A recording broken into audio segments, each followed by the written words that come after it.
जो देख ले वो बन जाए किरदार का बेकर। जो देख ले वो बन जाए किरदार का बेकर, है सबसे अलग आपके किरदार का जलवा। अब तर्ज़ ज़िंदगी तो ज़रा सा बदल के देख, अब तर्ज़ ज़िंदगी तो ज़रा सा बदल के देख, तू सुन्नते रसूल के सांचे में ढल के देख। तौफ़ीक़ इलाही सां अव्हां जे अॻियां क़ुरान मुक़द्दस जूं तबरुकन कुछ आयात मुबारका पढ़ियूं ऐं पाण करीम सल्लल्लाहु अलैहि वसल्लम जंहिंजो फ़रमान करीम पढ़ियूं। दुआ है त अल्लाह तबारक व तआला इन फ़रमान मुक़द्दसा जो सही सही मतलब ऐं मफ़हूम सम्झण सम्झाइण ऐं जानबेन के अमल करण जी तौफ़ीक़ अता फ़रमाए। मुंहिंजा दोस्तो, असां मुसलमाननि जी कामयाबी, पोइ चाहे मुसलमान मर्द आहे या औरत आहे, अल्लाह तबारक व तआला हुज़ूर अकरम सल्लल्लाहु अलैहि वसल्लम जंहिंजे सुन्नत तरीक़नि में रखी आहे। जेकॾहिं असां पंहिंजी ज़िंदगी के हुज़ूर अकरम सल्लल्लाहु अलैहि वसल्लम जंहिंजे तरीक़े ते गुज़ारियूं था, पोइ असांखे दिली ऐं ज़हनी सुकून हासिल थींदो। ऐं अल्लाह ॼाणे थो त सुकून तमामु कमाल वारी शइ आहे। सुकून उहा शइ आहे जेकॾहिं बादशाहनि खे समूरी बादशाही ॾेई करे सुकून वठिणो पवे त बग़ैर सोचे सम्झे माण्हू पंहिंजी बादशाही ॾेई छॾींदा, पर सुकून ख़रीद कंदा। दुनिया जूं तमामु नेमतूं मौजूदु हुजनि, हुस्नो जमाल सां माण्हू लबरेज़ हुजे, उन जे बावजूद भी जेकॾहिं ज़हनी सुकून कान्हे, दिली सुकून कान्हे, त उन माण्हू जी ज़िंदगी कारगर नाहे, कम वारी नाहे। त सुकून तमामु वॾी शइ आहे ऐं इन ई सुकून जा नुस्ख़ा अल्लाह तबारक व तआला हुज़ूर अकरम सल्लल्लाहु अलैहि वसल्लम जंहिंजी ज़िंदगी में रखिया आहिनि। त पाण करीम सल्लल्लाहु अलैहि वसल्लम जंहिंजी हिक हिक जेका ॻाल्हि आहे तमामु बाकमाल ॻाल्हि। जेकॾहिं हिकिड़ी हदीस ते बि असां सही माना में अमल कयूं त असांजी ज़िंदगी ठही पवंदी। छो त हुज़ूर अकरम सल्लल्लाहु अलैहि वसल्लम जंहिंजे तमामु फ़रमान मुक़द्दसात में अल्लाह तबारक व तआला जो हुकुम ई मुज़मर हूंदो आहे। त मां जेका हदीस मुबारका पढ़ियमि, मन अअता लिल्लाह, जंहिं अल्लाह ख़ातिर ॾिनो, वमन मनअ लिल्लाह, ऐं जंहिं कंहिंखां का शइ रोकी अल्लाह ख़ातिर रोकी, वमन अहब लिल्लाह, कंहिंसां मुहब्बत कयईं अल्लाह ख़ातिर मुहब्बत कयईं, वमन अबग़द लिल्लाह, कंहिंसां मुहब्बत कयईं, बुग़्ज़ रखें, इनाद रखें, ज़िद रखें लिल्लाह, अल्लाह जे लाइ इहो कमु कयईं, फ़क़द इस्तकमलल ईमान, त उन जो ईमान कामिल थी वेंदो। माना ईमान जे कामिल थियण लाइ इहो शर्त आहे त असांजी ज़िंदगी जा तमामु कम अल्लाह ताला जी रज़ा, अल्लाह ताला जी मशीयत जे मुताबिक़ थियनि।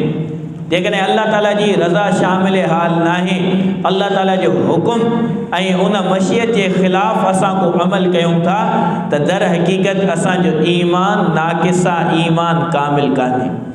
त ईमान जे कमाल जे लाइ इहे शयूं ज़रूरी आहिनि। त इन्हनि में पाण करीम सल्लल्लाहु अलैहि वसल्लम जन फ़रमाइनि था, मन अअता लिल्लाह, जेको माण्हू अल्लाह ख़ातिर ॾिए थो। हाणे हिकु त माण्हू सदको ऐं ख़ैरात ॾींदो आहे, कंहिं ग़रीब खे, कंहिं मिसकीन खे, त उन में त उमूमन माण्हू जी सोच इहा हूंदी आहे त असां अल्लाह ख़ातिर ई ॾियूं था। चंद ई माण्हू हूंदा आहिनि जंहिंजी फितरत सलीमा न हूंदी आहे त उहे रियाकारी ख़ातिर या ॿिए कंहिं ख़ातिर ॾींदा आहिनि। पर जेको माण्हू अल्लाह ख़ातिर ॾिए थो, मन अता लिल्लाह, त उनजो ईमान कामिल।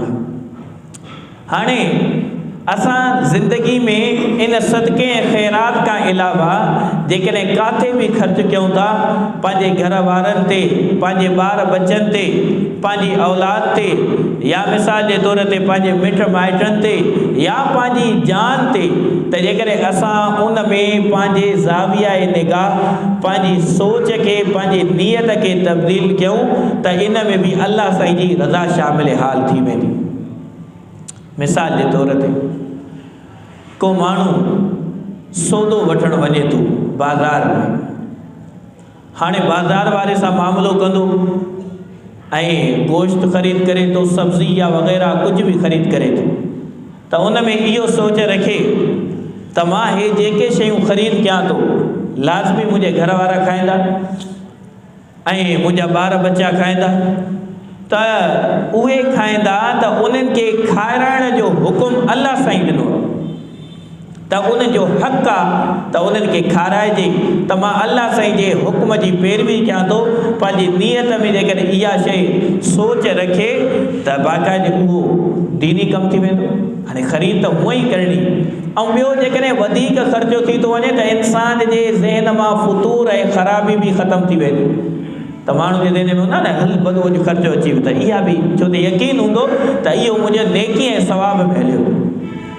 ऐं दुकान वारे सां मामिलो जेको करे थो उन में बि इहा ई सोच रखे त मां हिन शख़्स सां जेको मामिलो कयां थो हलाल तरीक़े वारो मामिलो आहे, ऐं अल्लाह साईं फरमायो आहे त हलाल मामलात कयो, सुहिणे अंदाज़ में मामलात कयो, त मां हलाल तरीक़े सां हिन खां सौदो ख़रीद थो कयां, चोरी वग़ैरह नथो कयां, हराम तरीक़े सां नथो खावां।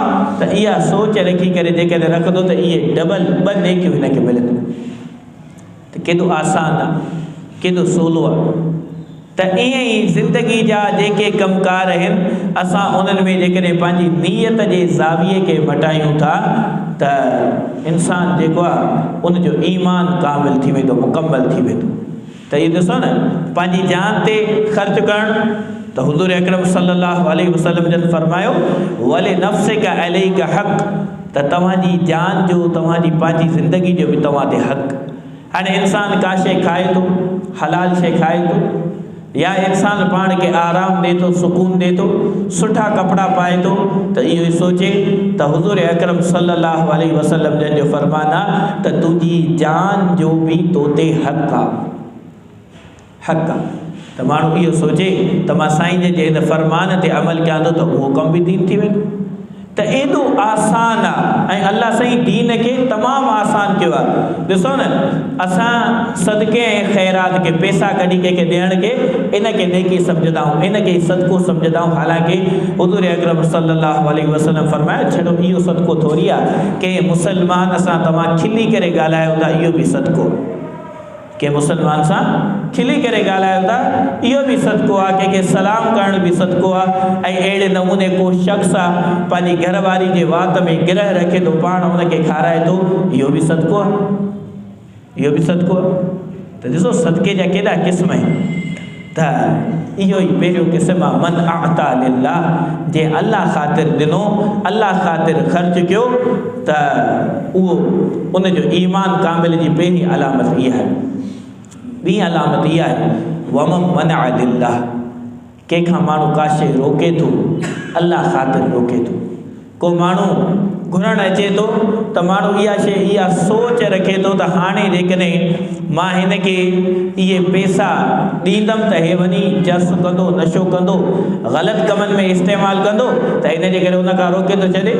त वमन मनअ लिल्लाह, ईमान कामिल जी ॿी अलामत इहा आहे त माण्हू अल्लाह ख़ातिर कंहिंखां का शइ रोके। ऐं अहिड़े नमूने असांजा रस्मी जेके प्रोग्रामात थींदा आहिनि, रस्म रिवाज वारा, मिसाल के तौर ते टीजे ते या शादियुनि वग़ैरह ते या जेके भी रस्मी प्रोग्राम थींदा आहिनि, हाणे माण्हू इहा शइ सोचींदो, हालांकि शरीयत में त हिननि जो को मयार ई कान्हे, त इहो त असां हिकिड़ो रस्म पंहिंजी ठाही आहे, त रस्मी तौर ते त शरीयत में रस्म जी का हैसियत ई न आहे। हुज़ूर अकरम सल्लल्लाहु अलैहि वसल्लम फरमायो, इहे रस्मूं ऐं रिवाजूं त असां पंहिंजे क़दमनि जे हेठां लताड़ींदा आहियूं, त उते जेकॾहिं को माण्हू इहा सोच रखे थो त मां न ॾींदुमि त लाज़मी मुंहिंजी ख़्वारी थींदी, पर इहा सोच रखी करे त अल्लाह साईं जो इहो ई हुकुम आहे त रस्मो रिवाज खां माण्हू जेको आहे रुकजे। त इन एतबार सां जेकॾहिं माण्हू रोके थो रखे, भले माण्हू छा बि चवनि, त इहो वमम मनअ लिल्लाह में अची, माना हिन इहा शइ जेका रोकी आहे उहा अल्लाह ख़ातिर रोकी आहे। त इन जी शरीयत में तमामु वॾी अहमियत आहे। त ईमान जी कमाल जी ॿी अलामत इहा आहे, पहिरीं अलामत ॾिजे अल्लाह ख़ातिर ॾिजे त अल्लाह ख़ातिर ॾिजे, ऐं ॿी अलामत इहा आहे रोकजे कंहिंखां का शइ झलिजे थी त उहा बि अल्लाह ख़ातिर माण्हू झले थो। ऐं ईमान कामिल जी टी अलामत पाण करीम सल्लल्लाहु अलैहि वसल्लम जन जेका ॿुधाई, वमन अहब लिल्लाह, जेको कंहिंसां मुहबत करे थो अल्लाह ख़ातिर मुहबत करे थो। टी अलामत इहा आहे, कंहिंसां बि माण्हू मुहबत करे। ॾिसो, हिकु त इंसान कंहिं अल्लाह वारनि सां, बुज़ुर्गनि सां, आलिमनि सां मुहबत रखंदो आहे, लाज़मी उहा मुहबत त अल्लाह ख़ातिर हूंदी आहे। हा, इहो शैतान वॾो शरीर आहे, त उहो माण्हू खे छा कंदो आहे, धोखे में विझंदो आहे। उते बि अगरि जे उनजी नियतुनि खे मटाईंदो आहे, नियतुनि खे मटाईंदो आहे, त जेकॾहिं तुंहिंजो फ़लाणे आलिम सां, फ़लाणे बुज़ुर्ग सां, फ़लाणे शेख सां तुंहिंजो ताल्लुक़ आहे, त इन ताल्लुक़ में ईअं थींदो त माण्हू चवंदा यार हे वॾो नेक माण्हू आहे, जो हिन जो हिन फ़लाणे सां ताल्लुक़ आहे, माण्हुनि जी नज़र में तुंहिंजी हिकिड़ी हैसियत ठही वेंदी। पोइ जॾहिं इहा सोच इंसान जे अंदरि वेठी, त इहो बि इहा इख़्लास वारी मुहबत बि चट आहे, इख़्लास वारी मुहबत बि चट आहे। त बहरहाल उमूमन ईअं न आहे थींदो त माण्हू जेको आलिमनि सां या कंहिंसां बि मुहबत कंदो आहे, उहा अल्लाह ख़ातिर मुहबत कंदो। त मुहबत जेका बि कजे अल्लाह ख़ातिर कजे। हाणे ॾिसो, दुनिया जे आम मामूल में असांखे जेकॾहिं मुआशिरे सां रहणो आहे, त असां लाज़मी कुझु अहिड़ा अफ़राद हूंदा आहिनि जंहिंसां दिली लॻाव ऐं मुहबत माण्हू जी हूंदी आहे। इंसान जा वालिदैन, उन्हनि पालियो आहे, उन्हनि जा एहसानात आहिनि, उन्हनि असांजे करे तकलीफ़ूं सठियूं आहिनि, त उन्हनि अहिड़ियूं शयूं कयूं आहिनि त लाज़मी को सलीमुल फितरत शख़्स हूंदो, हया वारो शख़्स हूंदो, त उनजे अंदरि इहो अहसासु हूंदो त मां पंहिंजे वालिदैन जी इज़त कयां, पंहिंजे वालिदैन जी इज़त कयां। त इहा त तबई तौर ते इंसान खे थींदी आहे।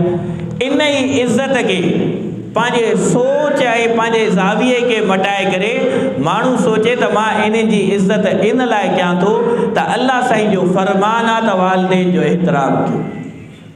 हुज़ूर अकरम सल्लल्लाहु अलैहि वसल्लम जी सुन्नत आहे त वालिदैन जो एतिराम कयो। साईं जन बार बार असांखे तरग़ीबूं ॾिनियूं आहिनि, वालिदैन जो एतिराम कयो।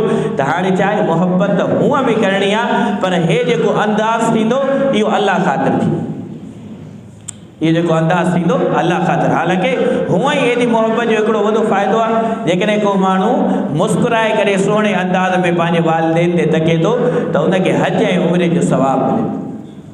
त हाणे हज ऐं उमिरे जो सवाबु, त सवाबु कीअं मिलंदो? शर्त इहा आहे त माण्हू सोच ऐं पंहिंजी नियत खे मटाईंदो न। बाक़ी ख़ाली मुहबत हूअं बि करणी आहे, हूअं बि करणी। अहिड़े नमूने इंसान खे पंहिंजे घरवारी सां मुहबत हूंदी आहे, घरवारी सां मुहबत हूंदी आहे ऐं मुहबत करण बि घुरिजे, पर उन मुहबत में भी माण्हू इहो सोचे त हुज़ूर अकरम सल्लल्लाहु अलैहि वसल्लम पंहिंजी घरवारनि सां मुहबत कई आहे ऐं अल्लाह साईं बि दर्स ॾिनो आहे त उन्हनि सां सुहिणो सलूक अख़्तियार कयो, त इन एतबार सां माण्हू मुहबत करे त लाज़मी तौर ते हुनजो फ़ाइदो थींदो, ईमान जी कमाल जी निशानी थींदी। ॾिसो मुहबत, ॾिसो ज़ाहिरी एतबार सां ॿई कम साॻा आहिनि। ज़ाहिरी एतबार सां जेके ॾिसो न, हिकिड़ो माण्हू दुनिया ख़ातिर ईअं ई घरवारी सां मुहबत थी वई त दिली लगाव थी वियो अथसि, त इहो बि साॻियो ई आहे ॾिसण में। ऐं जेको अल्लाह ख़ातिर मोहब्बत करे थो, अल्लाह ऐं रसूल जे फ़रमान ते अमल कंदे मोहब्बत करे थो, त ॾिसण में उहो बि साॻियो आहे, पर हुनखे को सवाबु नथो मिले, हिनखे सवाबु मिले। हालांकि हुज़ूर अकरम सल्लल्लाहु अलैहि वसल्लम भी पंहिंजी घरवारनि सां मोहब्बत कई आहे, बे इंतिहा मोहब्बत कई आहे, जंहिंजा मिसाल तव्हां ॾिसो हैरान थी वञो। ॾिसो असांखे वक़्तु न हूंदो आहे त घर ते वञी करे माण्हू जेको आहे पंहिंजी घरवारी सां कचहरी करे। हुज़ूर अकरम सल्लल्लाहु अलैहि वसल्लम जन राति जे वक़्तु अम्मा आयशा सिद्दीक़ा रज़ी अल्लाह ताला अन्हा सां वेठा हुआ। पोइ अम्मा आयशा खे किस्सो ॿुधाईंदा 11 औरतुनि जो, त के 11 औरतूं पाण में कचहरी करनि पियूं। हर औरतुनि चयो त अचो त पंहिंजे मुड़ुस जा हवाले कयूं त तुंहिंजो मुड़ुसु कीअं आहे, तुंहिंजो मुड़ुसु कीअं आहे, त उन्हनि में कहिड़ियूं बद ख़सलतूं आहिनि, कहिड़ियूं सुठियूं ख़सलतूं आहिनि। हाणे हुज़ूर अकरम सल्लल्लाहु अलैहि वसल्लम 11 औरतुनि जो किस्सो ॿुधाइनि। हालांकि सरवरे दो आलम सल्लल्लाहु अलैहि वसल्लम अंबिया इकराम जा सरदार आहिनि। असां हिन में पंहिंजी बेअहमियती सम्झंदा आहियूं त कीअं घरवारी त कचहरी कई, कीअं कचहरी कयूं। साईं जन 11 औरतुनि जो किस्सो ॿुधाइनि। ऐं अम्मा आयशा सिद्दीक़ा रज़ी अल्लाह ताला अन्हा खे ईअं न चवंदा आयशा, बल्कि मोहब्बत में चवंदा हुमैरा, मोहब्बत में सदीदा। पोइ ऐं एॾी मोहब्बत, हाणे ॾिसो दर्जो ॾिसो साईं जन जो दर्जो, त बादस खुदा बुज़ुर्ग तू ही किस्सा मुख़्तसर। अल्लाह साईं खां पोइ जेकॾहिं कंहिंजी अहमियत आहे त हुज़ूर अकरम सल्लल्लाहु अलैहि वसल्लम। त पाण करीम सल्लल्लाहु अलैहि वसल्लम के सफ़र तां मोटनि था त अम्मा आयशा सिद्दीक़ा रज़ी अल्लाह ताला अन्हा गॾु अचे थी। जंग आहे, ख़ाली मैदान आहे, केरु न आहे। त हुज़ूर अकरम सल्लल्लाहु अलैहि वसल्लम अम्मा आयशा खे चवंदा हुमैरा त गोए रखूं। हाणे ॾिसो, हाणे असां इन्हनि शयुनि खे ऐब सम्झंदा आहियूं। हालांकि इते छा जो ऐब, हालांकि जेके नाजाइज़ ऐं ग़लति तालुकात आहिनि उहे ऐब न सम्झंदा आहिनि, त इते त जाइज़ हिकिड़ा तालुकात आहिनि। त पाण करीम सल्लल्लाहु अलैहि वसल्लम फरमायो त गोए रखूं। अम्मा आयशा चयो ठीकु आहे, त गोए रखियऊं। हुज़ूर अकरम सल्लल्लाहु अलैहि वसल्लम पाण डरा थी विया। वरी ॿिए कंहिं मौक़े ते चयूं वरी गोए रखूं, चई ठीकु आहे साईं रखो। त हाणे हुज़ूर अकरम सल्लल्लाहु अलैहि वसल्लम अॻिते निकिरी विया। चई या हुमैरा तिलक बि तिलक, हे हुनजे मुक़ाबले में अॻे तूं कढियो, हाणे मां कढियो। इहा छा आहे, हिकिड़ी दिलि वठणु आहे। ऐं दिलि वठणु छाजे लाइ, त अल्लाह साईं जो हुकुम आहे त घर वारनि सां सुहिणो सुलूक अख़्तियार कयो, घर वारनि सां सुहिणो सुलूक अख़्तियार रखो। त इहो अल्लाह साईं जो हुकुम आहे। असां हिननि में ऐब सम्झंदा आहियूं। त हाणे ॾिसो हिकिड़ो आम माण्हू उहो बि मोहब्बत करे थो पंहिंजी घरवारी सां, पर उहो मोहब्बत छाजे लाइ करे थो, त ईअं उनजो दिली लॻाव आहे। ऐं हेॾे ॿिन्हिनि जहाननि जा सरदार सल्लल्लाहु अलैहि वसल्लम पंहिंजी घरवारी सां मोहब्बत करनि था, छाजे लाइ, त अल्लाह जो हुकुम आहे, अल्लाह जो हुकुम। त इन जे करे अल्लाह ते फरमाए वमन अहब लिल्लाह, हुज़ूर साईं फरमाए वमन अहब लिल्लाह, त माण्हू जी मोहब्बत बि अल्लाह ख़ातिर हुजे। पंहिंजी औलाद सां तबई तौर ते लॻाव थींदो आहे, मोहब्बत थींदी आहे, पर माण्हू इहा सोच रखे वञी उन्हनि सां मोहब्बत करे थो, पर इहा सोच रखे त मुंहिंजे मिठड़े रसूल सल्लल्लाहु अलैहि वसल्लम जन जेको आहे पंहिंजी औलाद सां मोहब्बत कई आहे, बाक़ाइदे ऐं नंढड़नि ॿारनि सां मोहब्बत कई आहे, त उहो सवाब में लिखिजी वेंदो। जीअं पाण करीम सल्लल्लाहु अलैहि वसल्लम जन ख़ुतबो ॾींदा बीठा त हज़रत हसन हुसैन रज़ी अल्लाह ताला अन्हुमा जेके ॿई अचनि था ऐं थाबिड़जनि था, किरनि था, त पाण करीम सल्लल्लाहु अलैहि वसल्लम ख़ुतबे था लही करे अची उन्हनि खे कयो। हज़रत उमामा रज़ी अल्लाह ताला अन्हा जेका आहे साईं जन रुकू में आहिनि, मथे चढ़ी करे कुल्हे ते चिमड़ी पई, वरी साईं जन रुकू खां उथनि था त हुनखे आराम सां लाहे करे रखनि था। इहा छा आहे, त माण्हू ॿारनि सां मोहब्बत हूअं बि करणी आहे, पर जेकॾहिं पंहिंजो ज़ाविया निगाह पंहिंजी सोच मटायो त मां इन जे करे मोहब्बत कयां थो, त हुज़ूर अकरम सल्लल्लाहु अलैहि वसल्लम ॿारनि सां मोहब्बत कंदा त हुनजी बि सवाब। त ईमान जी टी अलामत इहा आहे। चौथी अलामत इहा आहे त वमन अबग़ज़ लिल्लाह, कंहिंसां नफ़रत कजे बि अल्लाह ख़ातिर कजे, कंहिंसां नफ़रत कजे बि अल्लाह ख़ातिर कजे, कंहिंसां ज़िद ऐं कंहिंसां कावड़ कजे उहा बि अल्लाह ख़ातिर कजे। जेकॾहिं उन कावड़ में ज़ाती हिकिड़ो दख़ल थी वेंदो त उहा कावड़ अज़ाब जी सूरत अख़्तियार करे माण्हू खे नुक़सानु पहुचाईंदी। कावड़ तमामु बुरी शइ। त कंहिंसां नफ़रत कजे बि अल्लाह ख़ातिर कजे। मिसाल जे तौर ते कंहिं माण्हू सां तव्हांजी ज़ाती रंजिश आहे, त इहा ज़ाती रंजिश जेकॾहिं पंहिंजे कंहिं फ़ेल जे करे आहे त बेफ़ाइदा आहे। जेकॾहिं इन जे लाइ कंहिंसां ज़ाती दुख ऐं रंजिश आहे त इहो माण्हू शरीयत खां कंहिं मामले जे करे हटी वियो आहे या मिसाल शरीयत जी ख़िलाफ़ वर्ज़ी थिए थी कंहिं कम जी त इन सूरत में नाराज़गी आहे त उहा अल्लाह ख़ातिर। मिसाल जे तौर ते हज़रत अली उल मुर्तज़ा शेर ख़ुदा रज़ी अल्लाह ताला अन्हु जे साम्हूं हिकिड़े शख़्स हुज़ूर अकरम सल्लल्लाहु अलैहि वसल्लम जे शान में गुस्ताखी कई त कीअं बर्दाश्त थिए।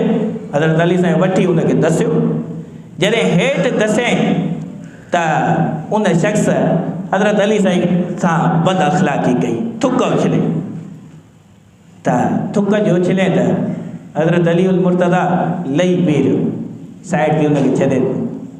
ॿिए शख़्स चयो साईं हे छा आहे, हे त कावड़ जो वक़्तु हो, हुन पहिरियों हुज़ूर साईं जे शान में गुस्ताखी कई, वरी हाणे एॾी वॾी बद अख़लाक़ी तव्हां था कयो, तव्हां हुनखे छॾे करे ईअं लही बीह रहिया हो। त हज़रत अली उल मुर्तज़ा रज़ी अल्लाह ताला अन्हु फरमायो त पहिरियों मां हिन सां जेको विढ़ां पियो हुज़ूर अकरम सल्लल्लाहु अलैहि वसल्लम जंहिंजे करे विढ़ां पियो, हाणे जॾहिं हिन मूंसां बद अख़लाक़ी कई आहे त हाणे विढ़ंदोमांसि त मुंहिंजी पंहिंजे करे हिन सां ज़िद थी वेंदी, मुक़ाबिलो थी पवंदो ऐं मां पंहिंजे लाइ हिन सां मुक़ाबिलो न कंदुमि। इहा चाहे वमन अबग़ज़ लिल्लाह। हज़रत उमर फारूक रज़ी अल्लाह ताला अन्हु पंहिंजी ख़िलाफ़त में मस्जिद नबवी में अचे थो त उते ॾिसे थो त हज़रत अब्बास रज़ी अल्लाह ताला अन्हु जो जेको परनालो आहे त उहो मस्जिद में लहे थो, माना पाणी वाणी जेको किरे उहो सॼो डायरेक्ट मस्जिद में किरे। त हज़रत उमर फारूक खे कावड़ लॻी त हे छा आहे, इहो परनालो छो मस्जिद में हेठि किरे थो, इहो सॼी गप न करे, मस्जिद इबादत जी जॻह आहे, पाणी वाणी हिते किरे। त चईं फ़ौरन चढ़ो ड्रायो, चए साईं हज़रत अब्बास जो चए ड्रायो छो त अल्लाह साईं जे घरनि खे पाक करण जो हुकुम। परनालो पटियो वियो, पटे करे हज़रत अब्बास खे ख़बर पई, हज़रत अब्बास आयो, अची करे चवणु लॻो साईं छो पटियो अथव, चईं मस्जिद में हर शइ किरे थी त कीअं मां हिनखे छॾियां। त चवणु लॻो साईं हुज़ूर अकरम सल्लल्लाहु अलैहि वसल्लम मूंखे इजाज़त ॾिनी, हुज़ूर अकरम सल्लल्लाहु अलैहि वसल्लम मूंखे हिन जी इजाज़त ॾिनी हुई, तॾहिं मां इहो परनालो छॾे ॾिनो। त हज़रत उमर फारूक चयो वाक़ई नबी साईं तोखे इजाज़त ॾिनी, चए हा साईं मूंखे इजाज़त ॾिनी आहे। पोइ छा कयईं, फ़ौरन वठी हलियो त हज़रत अब्बास खे ऐं पाण रुकू में बीह रहियो, चए हाणे मुंहिंजी पुठी ते चढ़ी करे इहो परनालो ठाहे। चवणु लॻो साईं मां ईअं कीअं कयां, ॿिए कंहिंखे चवंदुमि उहो ठाहींदो, तव्हां चओ था तकलीफ़ कयो। चवणु लॻो न मूंखे ख़बर न हुई, जंहिं जॻह जो हुज़ूर अकरम सल्लल्लाहु अलैहि वसल्लम जन हुकुम फरमायो आहे मां उन जॻह खे पटरायो आहे, त उमिरि खे इहा मजाल न आहे जीअं मूंखे सॼी उमिरि यादि हुजे त मां इहो कमु कयो। त पाण रुकू में बीठा, हज़रत अब्बास रज़ी अल्लाह ताला अन्हु जेको आहे मथां चढ़ी करे बीठा आहिनि ऐं बीह करे उहो परनालो ठाहिनि था। छा हुयो त पहिरियों कावड़ थी, उहा कावड़ बि अल्लाह ख़ातिर, बाद में हुज़ूर अकरम सल्लल्लाहु अलैहि वसल्लम जो फरमान अची वियो त हर शइ वई। त इहा इहा कामिल ईमान जी निशानी, मन अता लिल्लाह व मन मनअ लिल्लाह, जे अल्लाह ख़ातिर ॾिनो, जे अल्लाह ख़ातिर रोकियो, वमन अहब लिल्लाह मुहब्बत बि अल्लाह ख़ातिर कयईं, वमन अबग़ज़ लिल्लाह केॾा नफ़रत करे थो बि अल्लाह ख़ातिर करे थो, फ़क़द इस्तकमलल ईमान। त हुज़ूर अकरम सल्लल्लाहु अलैहि वसल्लम फरमाए था उनजो ईमान मुकमल थी। त हुज़ूर अकरम सल्लल्लाहु अलैहि वसल्लम जंहिंजे फ़रामीन मुबारका खे जेकॾहिं असां पढ़ूं ऐं सही अंदाज़ में सम्झूं ऐं सम्झी करे उन ते अमल कयूं त हक़ीक़त में असांजी ज़िंदगी सेट थी वेंदी। ऐं इहा ई मां शइ ॿुधायां त असांजे ज़िंदगी जो सुकून ई पाण करीम सल्लल्लाहु अलैहि वसल्लम जंहिंजे तरीक़नि में, जेकॾहिं इहा तरीक़ा असां छॾियूं था त असांखे कॾहिं बि सुकून न मिलंदो।